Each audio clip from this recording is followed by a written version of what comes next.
I will strip you of your beauty, so that no affluent man will ever deem you worthy of marriage. These were the words that Lashid's stepmother murmured the night prior to the arrival of the wealthiest trader in Abaddon, who came to seek her hand. However, what they failed to realize was that beauty cannot be taken away. It can only be unveiled. By the time dawn broke on her wedding day, the entire village would be taught a lesson steeped in shame and regret. Remain with me until the conclusion. Before we proceed with the subsequent events, if you find this narrative engaging, please consider subscribing. We share new African tales weekly, and your support enables us to continue delivering these profoundly intriguing stories. Now, let us return to the tale. Fazhad was 20 years of age, yet she comported herself like someone far older, someone who had learned too soon that silence could serve as a shield when kindness could not. She was the youngest daughter of Baba Day, a revered palm wine tapper in the ancient city of Abaddon. Her father was renowned across 5 villages for his expertise. He could ascend the tallest palm tree before dawn and return with calabashes full of the sweetest wine before the market bell tolled. However, Adide had committed one grave error in his life. He took 2 wives. The first wife bore him 3 daughters, Kik, Bimp, and Simisola. The second wife, Fashid's mother Aduni, perished while bringing Fazhad into the world. The delivery had been arduous, and by the time the herbalist arrived, Aduni had already departed to the realm of the ancestors. From that moment onward, Fashid was raised under the roof of Yakik, who regarded her not as a daughter but as a constant reminder of the woman who had once shared her husband's affection. Fashid's voice sliced through the morning air like a machete through sugarcane. "Have you collected water from the stream?" "Yes, yummy," Fazhad replied softly, employing the Yoruba term of respect for my mother. Although the word felt bitter on her tongue, she swept through the compound, repeating, "Yes, yummy," and prepared the pepper soup for your father. It is currently cooking, delicious. Yakik clicked her tongue in that specific manner. This indicated that nothing Fazhad did was ever sufficient.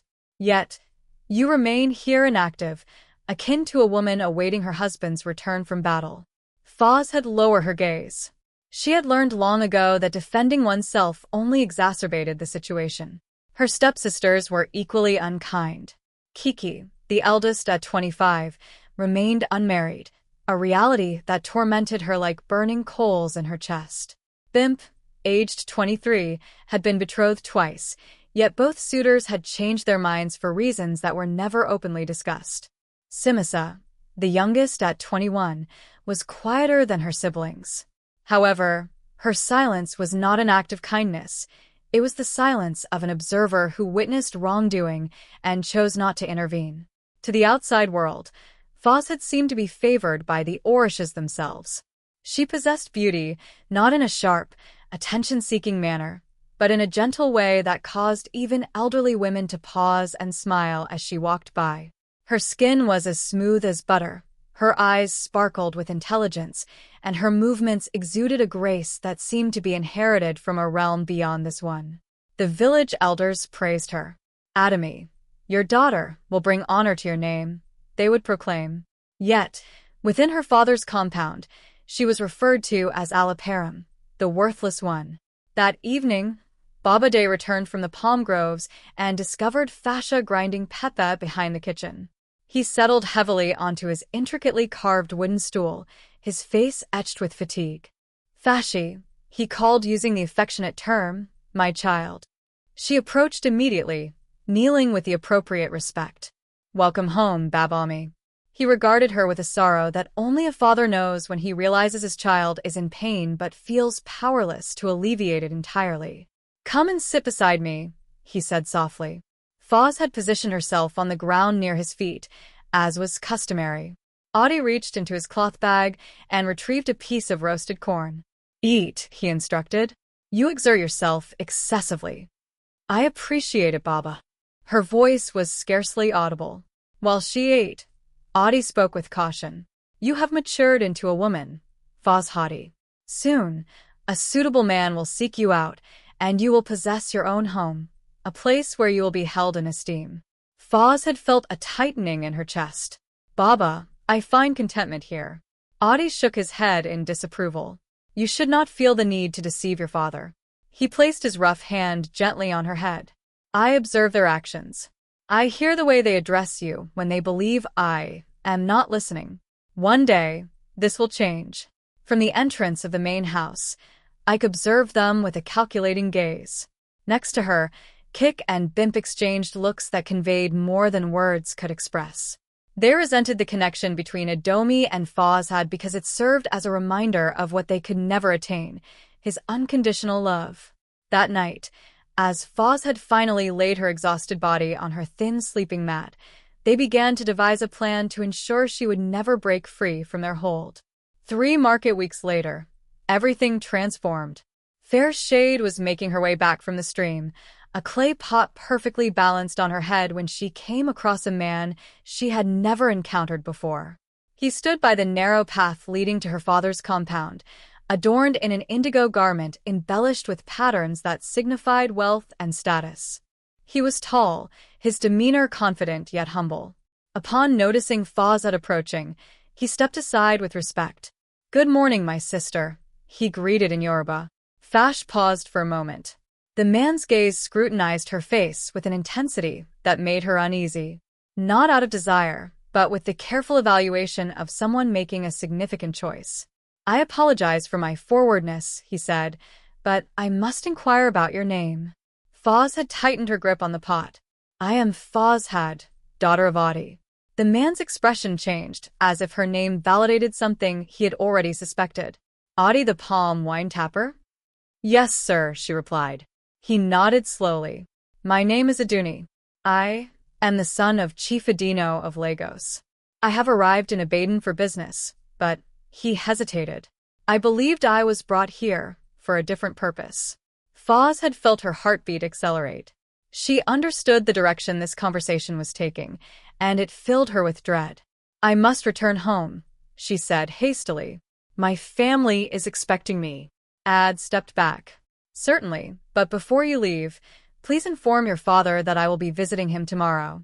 There is something significant I need to discuss with him. Foz had remained silent. She hurried past him as quickly as she could without spilling the water, her thoughts racing.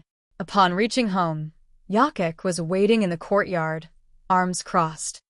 Who was that man? Yak demanded. I do not know him, Yanni, Foz had replied honestly. Do not deceive me. I saw you conversing with him.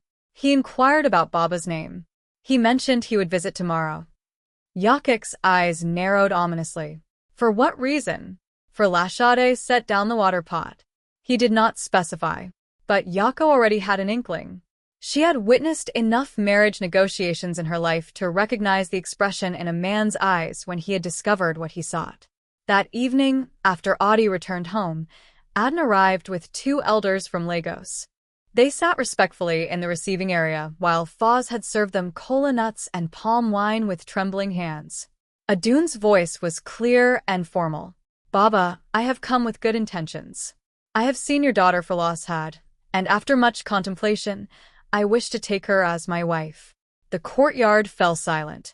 Admi's face broke into a smile, the first genuine smile Foz had seen in months. This is unexpected, he said, but I am honored. He beckoned Fawzad forward. My daughter, this man has spoken with respect. He wishes to marry you. What is your response? Fashid's throat felt constricted. She gazed at Atiku, at his kind eyes, his patient demeanor, and then at her father's hopeful expression. I agree, Baba, she said softly. Audie clasped his hands together. Then you have my blessing to proceed appropriately from behind the kitchen wall. Kik listened intently, her fingernails digging into her palms. She hurried to locate Bowie and Ayak.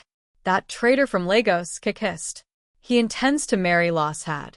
Bimp's face contorted with fury. Impossible. Men of that sort never consider her. Yakik's expression hardened. So this is her scheme. Pretending to be a humble fool while secretly attracting wealthy suitors. Sim stood silently in the doorway, troubled. Yet she remained silent. That night, she gathered her daughters in secrecy. We cannot permit this marriage, she stated with a chilling calm. If Fash leaves this house honored and affluent, It will bring us eternal shame. People will claim our daughters were overlooked for a second wife's offspring. Kik leaned in closer. Then we must act before the marriage rites are finalized. Pimp nodded slowly. If she becomes tainted, no man will desire her. Simola looked up sharply. What are you planning? Yak disregarded her. We will manage it discreetly. No one must be aware. Simisa stood up abruptly. I want no involvement in this. She exited the room, her heart racing. Outside, under the same moon that had blessed Fashid's breath, Simsa made a decision that would alter everything. The following morning, Ike prepared breakfast as she routinely did. However, this time, she added something extra to Fashid's porch. Crushed bitter herbs that would induce severe illness. Fazhad, she called sweetly. Come and eat before you start your walk. Faz had entered cautiously. Ayak's kindness was always suspect. The food was set before her. Yam porridge, perfectly seasoned. But as Faz had raised the spoon to her lips, Simsa suddenly burst into the room. Simsa exclaimed. The goat has escaped and is devouring the neighbor's kava. Ayak sprang up immediately. That wretched animal. She rushed outside, with Kik and Bimp following. Simsa looked at Fazhad with urgency. Do not consume that food. What? Please trust me. Do not eat it. Fazhad looked at her stepsister in bewilderment, yet something in Simsa's gaze compelled her to put down the spoon. Simisa swiftly exchanged the bowls, placing Yaki's serving before Fazhad while concealing the poisoned one. When I returned, seething about the goat, she discovered Fazhad eating calmly. Yaki's jaw clenched. Why are you not ill yet? She whispered under her breath. However, Fazhad had overheard, and for the first time, genuine fear gripped her heart. 2 days later, Bimp orchestrated a public disgrace. She pilfered money from Yakik's purse and concealed it within Fasha's sleeping mat. Then, during market hours when half the village was present, she began to scream. Thief! Thief in our house! People gathered immediately. Baba rushed in from the palm grove. What has happened? He demanded. Bimp pointed dramatically at Fazhad. She stole the money. I discovered it hidden in her room. Fashid's eyes widened in disbelief. I did not. Liar! Yak shouted. We found the money ourselves. The crowd murmured. Stealing from family was considered one of the gravest offenses in Yoruba culture. Yet, a small voice emerged from the crowd. That is impossible. Everyone turned to see Mama Yatund, the village's oldest woman, renowned for her wisdom and sharp memory. I saw Bimp near Fashid's sleeping area this morning, Mama Yatund stated calmly. I thought nothing of it at the time, but now. She looked directly at Bimp. Perhaps you should clarify what you were doing there. Bimp's face lost all color. Adamiai's voice turned dangerously quiet. Bimp, tell the truth. Under the weight of the entire village's gaze, Bimp broke down. She confessed through tears, and the crowd's anger shifted toward Yakik's family instead. Fazhad was exonerated, but she understood that the attacks would not cease. 3 nights before the final marriage ceremony, desperation drove them to recklessness. Kik and Bimp waited until Andy was sound asleep. They combined palm oil with ground pepper to create a burning paste, something that would permanently scar Fashid's face. If she lacks beauty, Ayak murmured, then she possesses nothing. They traversed the compound quietly, wielding their weapons like assassins. However, Simisa had been observing. She had witnessed the preparations, overheard the hushed plans, and this time she could not remain silent. She dashed through the darkness to Fashid's room and shook her awake. They are coming, Simisa gasped. They intend to disfigure your face. You must conceal yourself immediately. Fashid's blood ran cold. Where? To the shrine. No one visits there at night. Faz had seized Harappa and sprinted barefoot across the compound towards the small family shrine dedicated to their ancestors. When Ike and her daughters entered Fashid's room, they discovered only an empty mat. Where is she? Kik hissed. They searched desperately, but Faz had vanished into the sacred darkness, where even malevolence dared not tread. By dawn, when they ceased their search, they found Simsa sitting serenely outside her room. You warned her, Bene accused, Ayak stated. Simisa regarded her sister, without flinching. Yes. Ayak raised her hand to strike, but Simisa intercepted her wrist. Enough, Simsa said softly. What you are doing is wicked, and I will no longer partake in it. The following day, Ade arrived with his father, Chief Hideo, and a full retinue of elders. Yet this time, something was amiss. They did not come solely for marriage discussions. They arrived with a revelation. Chief Hideo positioned himself before Baba Adi and spoke with solemn authority. Adi, my friend, the chief began, there is something you must be informed of. My son did not encounter your daughter by mere chance. Admi frowned. I do not comprehend. Your late wife, Adoni, the chief continued, was my cousin. Prior to her marriage to you, our family lost contact with her. We only discovered her passing 2 years ago. Admir's mouth dropped open. Chief Adabe's tone softened. When we learned she had left behind a daughter, we commenced our search. My son was dispatched to Abaddon to locate her.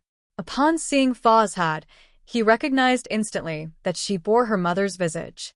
Tears filled with emotion. Admir's eyes reflected the gravity of the situation. Adoni's family had become intertwined with theirs. We are your family now, Chief Adibe asserted with conviction. And Fazhad is not merely my son's chosen wife, she is also my brother's daughter. She is returning to her maternal lineage. From the shadows, someone listened with growing dread. This was not merely a union, it was a restoration of heritage. Fazhad was not a defenseless girl in need of rescue. She was royalty reclaiming her rightful position. There was nothing they could do to thwart this. Desperation led to the forbidden. That night, she sought out Baba Alo, the diver who practiced the ancient dark arts that even the most courageous feared. I require something potent, she declared, placing silver coins on his mat. Something that will permanently obliterate beauty. Baba Alawa's eyes sparkled in the lamplight. Do you wish to summon someone? He inquired. Indeed, but curses come with a cost, he cautioned. What you send forth will return threefold. I am indifferent to that, Yak stated coldly. I desire her destruction. The diver concocted a mixture, blending black soap with incantations designed to strip away beauty and replace it with disfigurement. Combine this with water, he instructed. Pour it on her while she sleeps. By morning, her beauty will be irrevocably lost. Yakik compensated him and returned home with the cursed soap concealed in her wrapper. However, unbeknownst to her, Simisola had followed her and overheard everything. The day of the wedding dawned bright and beautiful. The entire village assembled at Chief Idu's temporary compound in Abado.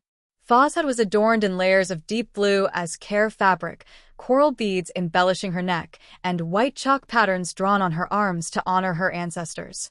She appeared radiant, untouched by the malevolence that had been plotted against her. Adun stood proudly beside her, his eyes brimming with love and protection. Yet, amidst the crowd, Yakiki emerged, shrouded in a dark veil. Concealed beneath the cloth in her hands was a calabash containing the cursed mixture. Her plan was straightforward.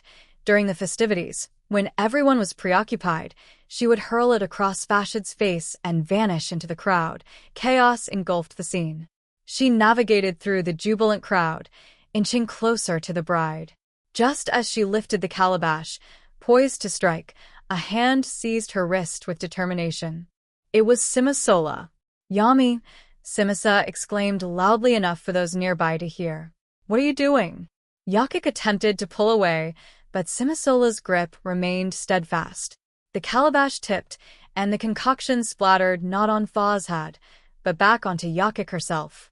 She let out a scream. The liquid seared like fire. In mere moments, dark stains began to spread across her face and hands. Gasps erupted from the crowd as they recoiled. What is this? Someone cried out. The diver's warning had proven accurate.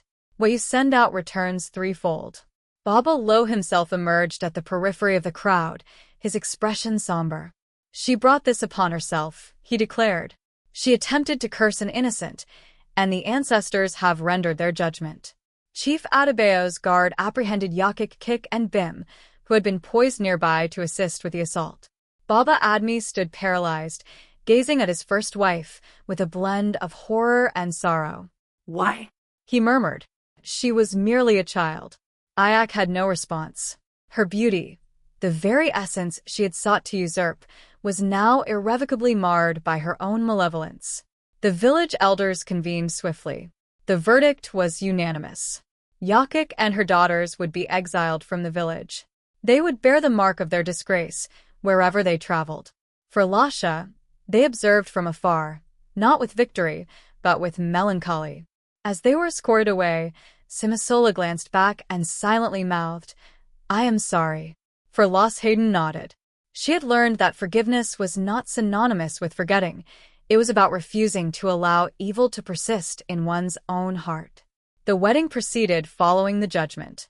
The drums resounded, the women danced, and Fashade and Najalai were united in marriage under the blessings of both families.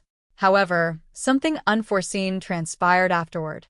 Simola, who had been exempted from punishment due to her testimony, requested a private conversation with Faz Hadi. "I do not anticipate forgiveness," Simsa remarked, tears flowing down her cheeks. "I remained silent for too long. I share in their guilt." Faz had gently held her stepsister's hands. "You have saved my life on 3 occasions. You chose the path of righteousness even at great personal cost. That is not guilt. That is bravery. What am I to do now?" Simola inquired. "I have no remaining family." Chief Hideo, who had been listening intently, stepped forward. "You have family. You safeguarded my daughter when her own kin would not. You are welcome in her home." Thus, Simola traveled to Lagos with them, where she eventually wed a good man and discovered the peace she had helped secure for Lash. Baba Day frequently visited his daughter in Lagos. During one such visit, as they sat in a shaded courtyard, he recounted an old Yoruba proverb. "Onyori, what does it signify, Baba?" Fasht asked, although she suspected she already knew the answer. Adi smiled with a hint of sadness. "He who schemes evil against another will find it returning to him." Fasht nodded, reflecting on Ayak's scarred visage, Kik and Bimp's disgrace, and how their envy had consumed them until nothing remained. "However, there is another proverb," Adi continued, his voice gaining strength. "Patience is the father of character." He gently caressed his daughter's cheek. "You have endured with patience. You did not allow bitterness to take root. You did not seek vengeance. And because of this, you did not merely survive. You have been restored." Fasht embraced her father, fully realizing that her suffering had not been in vain. It had refined her, prepared her, and ultimately elevated her to a level she could never have envisioned. Jealousy is a poison one consumes, hoping to harm another. Those who dedicate their lives to undermining another's destiny will ultimately see their own future unravel. Yet, patience, integrity, and righteousness, even when they lead to suffering, will always yield rewards in unforeseen ways. The beauty they attempted to steal was never meant for Lashad's face. It was her essence. Such beauty cannot be extinguished, cursed, or taken away. Instead, it shines even more brightly in the shadows. If this narrative resonated with you, kindly express your support by liking and subscribing to this channel. We present African folktales that embody wisdom, culture, and the lessons our ancestors foresaw we would require. Please share in the comments where you're viewing from. Have you ever encountered jealousy from those nearest to you? Until next time, remember that character is beauty. May your journey be blessed, and may those who harbor ill intentions find peace before their malevolence engulfs them. Farewell.